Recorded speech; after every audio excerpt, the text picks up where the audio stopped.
I got some deliveries, and this time it is from Bicester Cafe.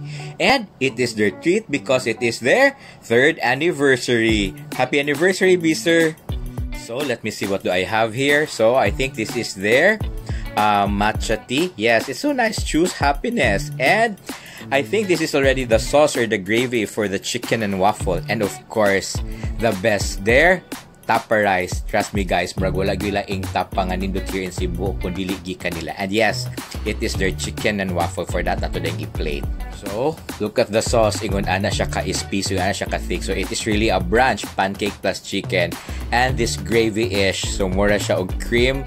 Perfect. And, okay, ito siyang i-transfer ang atuang tapa rice. So, yes, ilang tapa rice, I don't know ngano ilang tapas. So rich, and of course dapat butangan gyud og suka para mas perfect. You can have this tapa rice for 220 pesos, but since it's their anniversary, use the promo code BICESTER3 and you get 30% off in every order.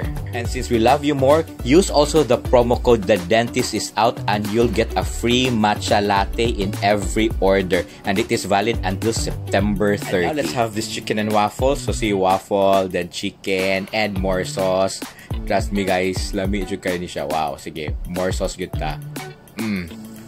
Kana galing, I want to have rice pero murag kani siya perfect na gyud siya daan pa lang. More sauce. Okay, nga unta. And for that, let's go to the tapa rice now. Tapa on top of the rice and egg. Nga unta guys.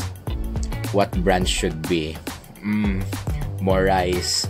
Gamay lang at tapan, daghan na rice, lami na gyud kaayo. Butangan na tog sauce be or gravy sa chicken. Mas lami siya. But then again guys, don't forget to brush your teeth after eating and to follow me in all my social media accounts, and let us continue to stay safe, stay healthy, and just keep smiling. Bye-bye!